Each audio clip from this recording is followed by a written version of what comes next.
Hi everyone, today we're going to see something that will help you transform how you see and create beautiful spaces. We're breaking down the 7 elements and 7 principles of interior design. Elements are the physical components, the raw materials of design, and principles are the rules that teach you how to arrange those elements. Elements without principles is pure chaos. But principles without proper elements is boring. So you need both. The 7 elements of design. Master this and you will start seeing design everywhere. The first one is line. Line is where 2 points connect and they are very powerful. Look for example at the top left room. Notice how the horizontal lines create a feeling of calm and stability. The low furniture, the table edge, those wide window frames, they all make you want to relax. Now look at the space in the right with those vertical lines shooting upward. The tall bookshelves, the high ceilings, the long curtains, they create drama, sophistication, and a sense of aspiration. Now on the bottom left we have diagonal lines which add energy and movement, like this staircase and the curved lines.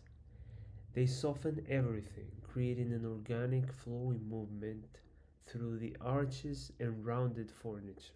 Here's your takeaway. The dominant line direction sets the mood. Want to go for relaxation? Go horizontal. Want drama? Go vertical. The next element is color. Color is immediate. It hits you the second you enter into the room. Look at these warm colored spaces. Those red, oranges, and yellow make it feel cozy and energetic. But notice also how it feels smaller, more intimate. Now check out next to it the cool colored room. With the blue, greens, they create calm and serenity. This space feels actually bigger and more open. And here's a neutral palette on the left. And here's on the right the neutral palette. White, gray, beige, classic and timeless. But see how they added different textures and a few accents. That's what keeps the room from feeling boring. That's what keeps the room from feeling boring. Remember the 60-30-10 rule. 60% dominant color, 30% secondary color, and 10% accent color. It works every time. The next element is shape. Shapes are two-dimensional forms that organize your space. This modern room uses geometric shapes, squares, rectangles, that perfect circled mirror. It creates order and structure. This room on the right uses organic, irregular, flowing. This room on the right uses organic shapes, irregular, flowing, nature-inspired. Notice how it feels softer, more welcoming. Mix both types for interest, but let at least one dominate for cohesion. The next one is form. Form is a shape's three-dimensional concept. It is about volume, mass, and physical presence. Look at these pieces on the left. The cube ottoman, the spherical light, the cylindrical table. You can almost feel their weight and presence in the space. And here's a perfect example on the right of how to combine the different forms. The straight boxy sofa paired with a round coffee table. That's intentional. That's intentional. Contrast creating visual interest. The next one is space. Space is about what you feel and what you leave empty. The furniture decor is positive space, and the empty areas around it's negative space. And it's just as important. You can see the overcrowded room, for example, too much positive space, not enough breathing room. It feels suffocating. Now on the right you can look at the perfectly balanced room. Proper scale, good flow between furniture, and enough negative space for your eyes to rest. The next element is texture. Texture adds richness and depth. It's all about engaging your senses of touch and even the vision, keeping it things. Texture adds rich. Texture adds richness and depth. It's all about engaging your senses, even if it's just your memory of how things feel. Look at this layering, for example: smooth leather, bumpy pillows, rough wood, soft rug. Each texture plays off the others. Texture doesn't have to be physical.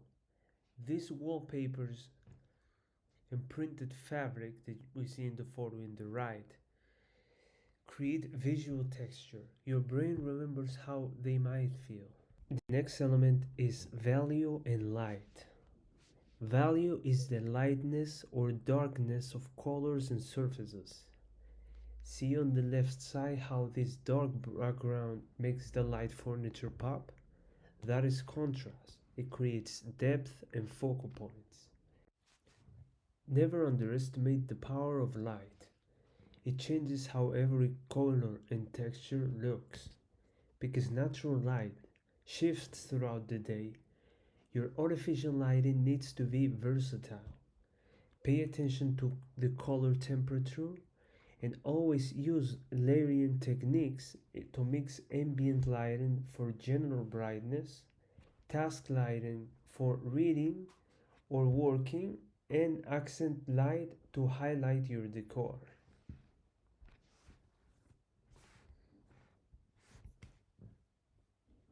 Now that you know what elements are, let's talk about how to arrange them.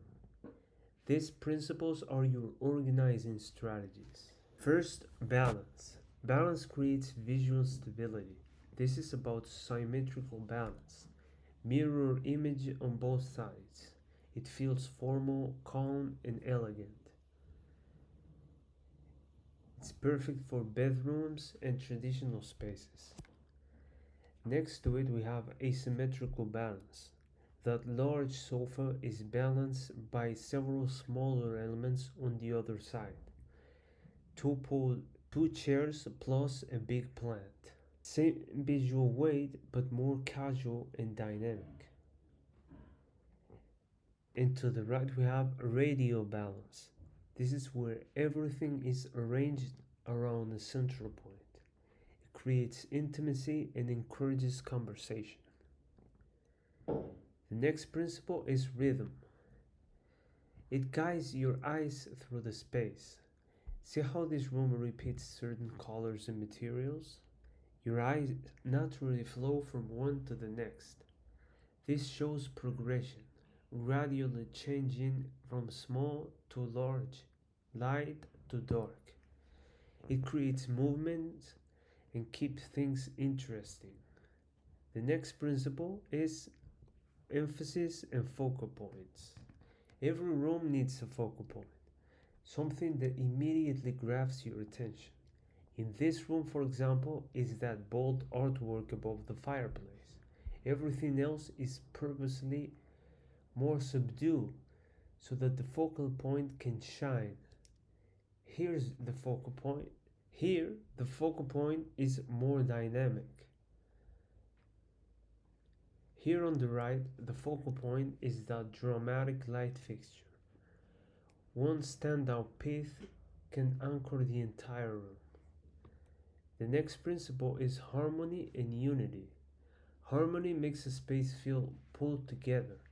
Look at how every element in this room relates to the others. The colors work together, the styles complement each other, materials are repeated throughout, nothing feels random. Compare that to the different styles fighting for attention on the right. No connection between pieces, it feels chaotic and not harmonious. The next principle is proportion and scale. This is about getting the size right. This room in the middle nails it, with the coffee table of the right height and size, and nothing feels too big or too small. This is a common mistake. For example, on the left, tiny floating room. A common mistake is tiny furniture floating in a huge room. It looks lost. And the opposite, furniture that is too big for the space, it's also wrong because you can barely move around. Get this right, and everything else will fall into place. The next principle is contrast. Contrast creates visual interest and drama. Light against dark, smooth against rough, large against small. This room uses value contrast beautifully on the left. Those dark walls make the light furniture pop. Here's texture contrast on the right, on the other hand. The smooth marble dark table, along with the chunky neat chair close to it, and some softer textile on the rug. Each element makes the other more interesting. The next principle is variety. Too much variety destroys unity. This room has it well. Consistent color palette, but varied texture. Different heights, mixed shapes, interesting but without being chaotic. So now you have all the tools. Elements are your ingredients, principles are your recipe, but your personal vision and understanding of how people will use this space makes all of the difference. Master these fundamental concepts to tackle any interior design challenge. For now,